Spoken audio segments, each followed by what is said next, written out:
जो बहुत बड़ा ब्लास्ट हुआ ये बहुत तो ठीक 7 बजे करीब एक बहुत जबरदस्त ब्लास्ट हुआ। नहीं सर, जहाँ पर जो ये हमला हुआ था वो तो एक्चुअली भीड़ भड़ाका जगह है जानवर और बच ही नहीं सकता था बंदा। यहाँ पे तो कितने आदमी मर जाते हैं, यहाँ कम से कम अंदर होता तो लगभग 10-10 लाख। देखा उन लोगों के दिल फेफड़े, किसी का सर नहीं, किसी का घर नहीं, किसी का हाथ नहीं, किसी का पैर नहीं।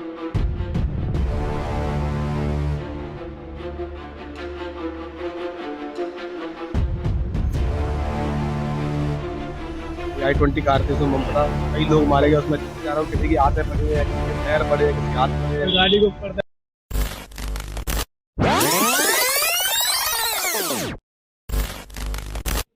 तो इस वक्त मैं ठीक हूँ उस जगह पे जहाँ पे बम धमाका हुआ था, और ये सामने आप देख सकते हैं कि मंदिर और गुरुद्वारा पास में है, और यहाँ पे जो है एक नाकाबंदी कर दी गई है, और उधर से इधर पब्लिक को आने की इजाजत नहीं है। हमें इजाजत मिली है यहाँ पे आने की, और यही वो जगह थी। और इस जगह पे अक्सर काफी भीड़ हुआ करती है, और बहुत ज्यादा भीड़ होती है, और इधर पब्लिक आपको दिखाई दे रही होगी। तो इस साइड में भी काफी भीड़ हुआ करती थी। और इस इलाके में जो कल बम फटा और जो मतलब ब्लास्ट हुआ एक बहुत बड़ा, तो एक बहुत बड़ी मतलब एक अनहोनी से बच गए। मतलब जितना होना था उससे बच गए लोग काफी सारे। लेकिन ये इस इतने बड़े क्राउडफुल एरिया में ये सब होना एक बहुत बड़ी बात है। तो बताइए, आपका नाम क्या है?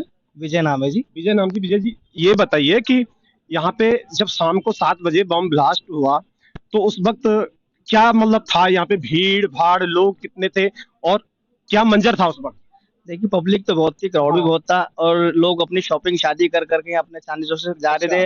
तो मेट्रो की तरफ सब जा रहे थे, कोई गाड़ी से, कोई ऑटो से, जैसे जिसको सहूलियत थी हाँ, हाँ, वैसे जा रहे थे। हाँ, हाँ, तो ठीक 7 बजे करीब एक बहुत जबरदस्त ब्लास्ट हुआ हाँ, हाँ। और उसके ब्लास्ट की रोशनी इतनी जोरदार थी अच्छा, कि आपको कुछ समझ ही नहीं आया 5-10 मिनट के लिए तो क्या हुआ क्या है। अच्छा, अच्छा। क्या अनुमान है आपका, कितने लोग उसमें मतलब डेड हुए होंगे, कितने जख्मी होंगे सर, उस टाइम कम पे? से कम मेरे हिसाब से तो 15 से 20 आदमी डेड हुए हैं अच्छा। और 30 से 40 आदमी इंजर्ड हुए हैं। क्या लगता है आपको, एक ही एक मतलब जो लोग यहाँ पे बम ब्लास्ट करना चाहते थे, उन्होंने पहले एक मतलब एक प्लानिंग बनाया होगा कि एक भीड़ भाड़ इलाका है, जितनी ज्यादा से ज्यादा कैजुअलिटीज हो सकती है होना चाहिए, एक भीड़ भाड़ इलाके में हमको घुसना चाहिए, क्योंकि शाम के 7 बजे के आसपास तो यही जाम लगा होता है दुनिया भर का।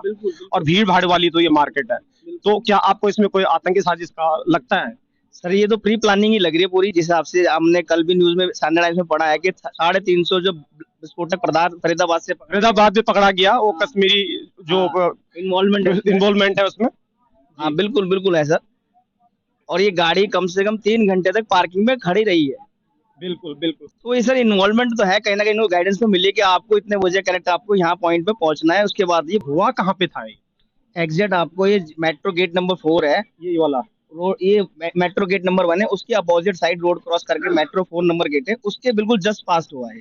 बताइए भाई साहब, कल का हादसा, कल का धमाका, देश पे हमला, बहुत बड़ा मतलब एक हमला हुआ है। और दूसरा ये है कि जिसे फरीदाबाद में 300 साढ़े 300 किलो आरडीएक्स पाया गया है, उसमें कुछ कश्मीरी इन्वॉल्व है। तो क्या लगता है आपको, देश में देश को हिलाने की दहलाने की कोई साजिश है, या बाहरी ताकत भी इसमें इन्वॉल्व है? बिल्कुल हो सकती है, इसमें कोई दोहराया नहीं है। लेकिन हम लोग तो यहीं वर्क करते हैं। रात में जब ये हमला हुआ मैं तो यहीं था, गौरी शंकर मंदिर आया था। तो ये पहली बार देखा है कि कोई कह रहा है सिलेंडर फट गया कार में, कोई कह रहा है कि सीएनजी फट गई है। तो पहली बार इतना तेज धमाका हुआ और हम लोग तो बहुत बहुत से बहुत 100-150 मीटर होंगे धमाके से। तो 5 मिनट तक तो कान ऐसे सुन पकड़ के रखने पड़े। तो बहुत बड़ा धमाका था इससे। और ये देश की दिल्ली है और दिल्ली पे हमला, भारत की आत्मा पे हमला है। अगर कोई साजिश है इसमें तो सरकार को संज्ञान इस पे लेना चाहिए। ये देश के अंदर इस टाइम जो है हालात बहुत अराजकता फैलाने का माहौल चल रहा है। किसी तरीके से पब्लिक को डराया जाए। जो आज से 10, 11, 12 साल पहले हम सुना करते थे आए दिन ट्रेनों में धमाके, आए दिन बसों में धमाके, तो ये आज में देखने के बाद, आज ये इतने साल बाद, हमारी दुकान अंदर है बहुत ज्यादा, मतलब हम ऊपर 3 मंजिल पे बैठ के कल दहल गए कि एकदम हमें लगा कि कोई बिल्डिंग गिर गई, इतना बड़ा धमाका था। और जब हम बाहर फटाफट आए, हमारे घरों से फोन आने लग गए कि भैया वहां से ऐसे ऐसे हो गया, तब हमें पता लगी। और हम जब बाहर आए तो देखा तो यहाँ तो भगदड़ मच रही थी, अफरा तफरी का बहुत ज्यादा माहौल था। तो ये देश के अंदर डराने की एक साजिश चल रही है और कुछ लोग हैं जो इसके अंदर इन्वॉल्व हैं। और सरकार पे हमें पूरा भरोसा है, सरकार जल्द से जल्द इसके तह तक पहुंचेगी और इसके अंदर कुछ ना कुछ निकल के जरूर आएगा। अच्छा, आपको क्या लगता है सर कि क्यों मतलब इस एरिया को ही चुना गया? मतलब क्या कोई प्लानिंग साजिश की ज्यादा से ज्यादा कैजुअलिटीज हो सकते हैं? ये हम तो यहाँ मार्केटिंग करने के लिए आए थे, तो कल सामने देखो बहुत बड़ा धमाका हुआ है और ये भीड़ भाड़ इलाका है जो लगभग 14-15 साल से जो भारत में एकदम शांतिपूर्वक वातावरण था। ये पहले जो ट्रेन बम धमाका, कहीं होटल में बम धमाका, ये सब बिल्कुल जो है 14-15 साल से रुक गया था।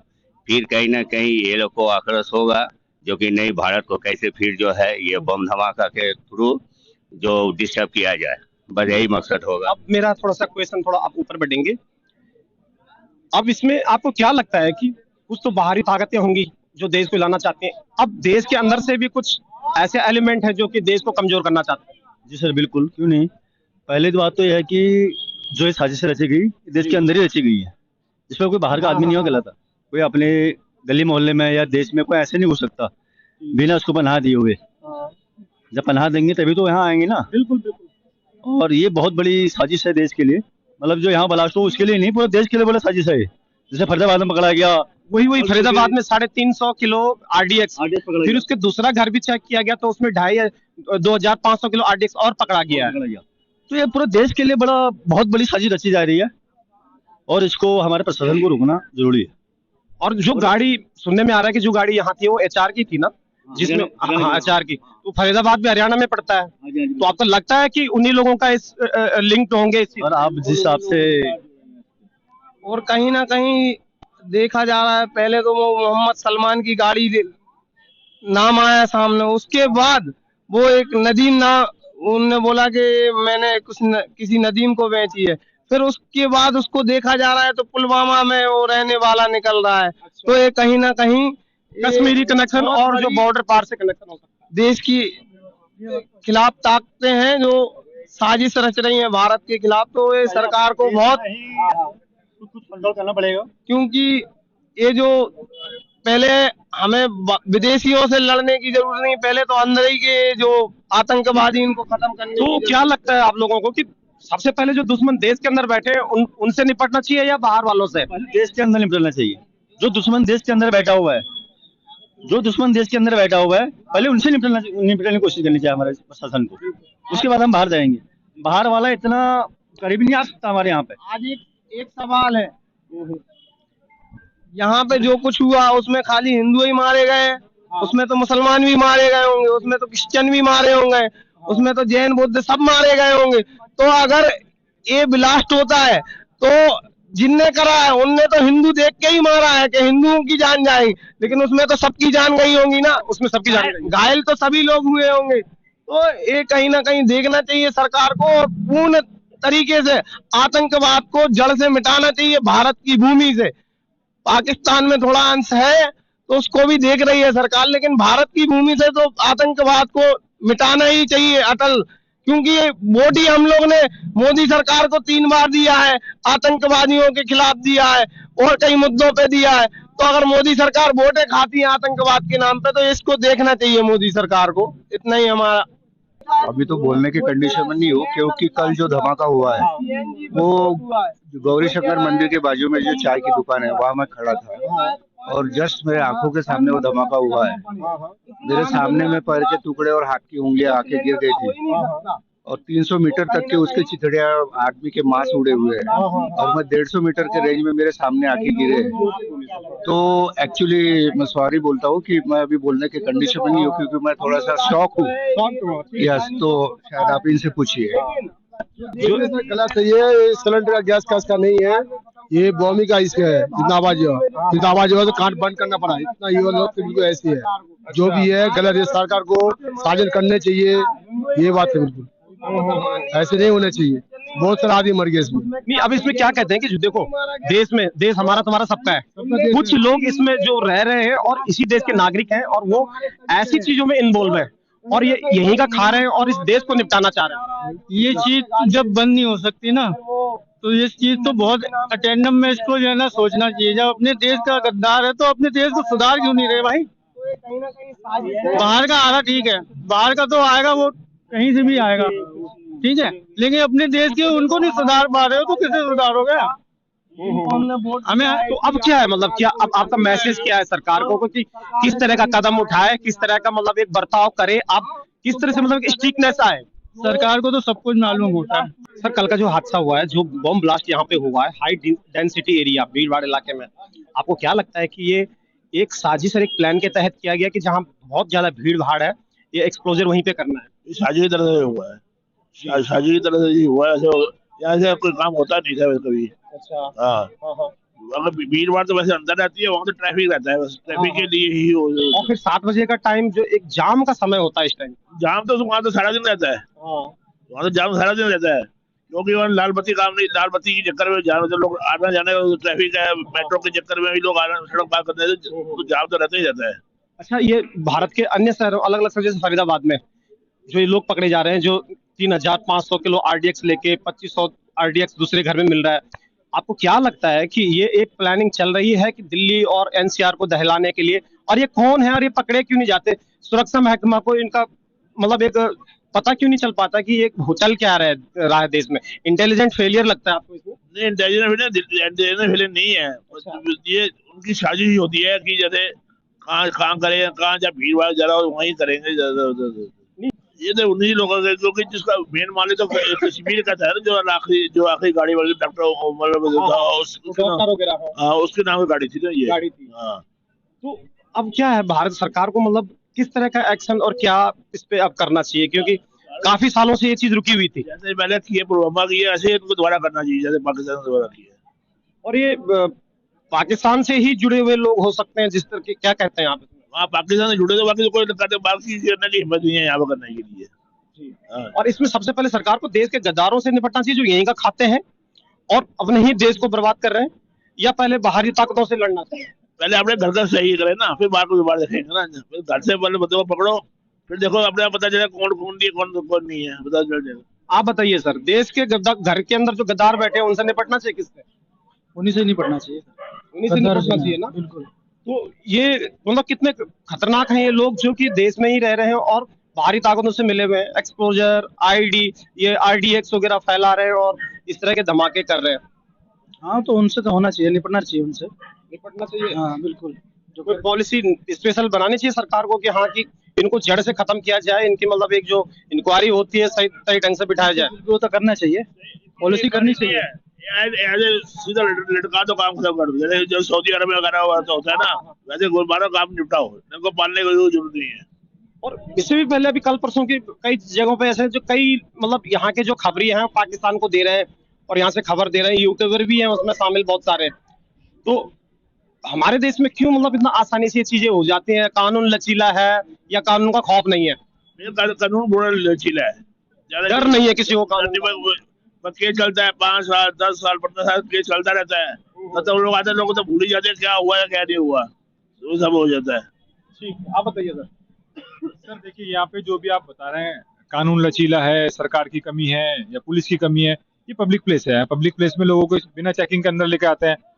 बहुत लोगों के पास लगेज होता है, बहुत लोगों के पास सामान होता है, अगर बिना चेकिंग के आएंगे तो ये तो हादसे होंगे। नहीं, ये देखो ये मार्केट है, यहाँ पे लगेज होगा सबके पास, लोग खरीदारी करने आते हैं, सामान लेके जाते हैं, इतनी चेकिंग नहीं हो सकती। लेकिन जो ये RDX उस स्टेट से इस स्टेट में आ रहा है, इसमें एक इंटेलिजेंस होती है कि जो खबर रहनी चाहिए कि भाई ये RDX है, ये कहाँ से कहाँ जा रहा है। ये कमी है सरकार की, प्रशासन की कमी है। इधर से अगर उधर सामान जा रहा है तो इसका मतलब पुलिस की कमी है। बीच में टोल नाके पड़ते हैं, वहाँ पे चेकिंग नहीं है, तो टोल टैक्स है बीच में, वो चेक नहीं होता, कुछ नहीं होता, कहीं कहीं फायरिंग होती है, कभी कभी कुछ होता है, तो ये थोड़ी सी दिक्कत रहती है। यहाँ पे अगर पुलिस की थोड़ी सी लापरवाही भी देखी जाएगी। कुल मिला के ये है कि ये जो बहुत बड़ा ब्लास्ट हुआ, ये बहुत जो जवान थे उनकी बहुत जाने गई हैं, बहुत तकरीबन। आप तो इधर ही रहते हैं, लोग आप लोगों को ज्यादा कितने मतलब घायल होंगे, कितने मरे होंगे लोग? मैं तो सर चश्मदीद हूँ, मैं कल यहाँ पे था, मैं तो सबने कुछ मैंने देखा, उन लोगों के दिल फेफड़े, किसी का सर नहीं, किसी का घर नहीं, किसी का हाथ नहीं, किसी का पैर नहीं। तकरीबन अगर मानूं तो 25-30 तो आदमी मरे होंगे और इंजर्ड तो 100 से ज्यादा होंगे। कल कैजुअलिटी पूरी भरी हुई थी, कैजुअलिटी कल बहुत भीड़ थी, कल बहुत भीड़ कैजुअलिटी में। और यहाँ पे अगर बात करें 100-150 तक ऊपर तक गया हुआ आंकड़ा। इंजर्ड के तो इतना होगा, लेकिन अगर डेथ की होगा 25 तो होंगे, क्योंकि मेरे सामने 5 तो पड़े हुए थे। आप 9 कैसे कह सकते हो? 9 तो नहीं हो सकते, 9 के अलावा कम से कम 25-30 तो डेथ हुई है। बहुत भयावह दृश्य था वो दृश्य, ना मैं आपको अपने बयां कर सकता अपने नहीं इमेजिन। आप लोग होते तो शायद आपको रोना आ जाता। वो बयान, मेरा घर तो यहाँ पर है, वो धमाका इतना खतरनाक था, घर की खिड़कियां तक हिल गई इतना। और जो यहाँ के लोगों ने जो देखा है, जो मरे हैं बच्चे बेजुबान, किसी के खिलौने पड़े हुए हैं, किसी की एक लेडी का तो आधा हिस्सा ही नहीं था। वो उसका सर, उसका ऊपर कपड़े भी नहीं थे उसके, वो बच्चा उसका था, बच्चा पता नहीं कहाँ था, उसके खिलौने पड़े हुए थे, वो सब मैंने देखा। मेरी वो उन आंखों ने वो विजुअल नहीं जाते, वो रात भर हो गई।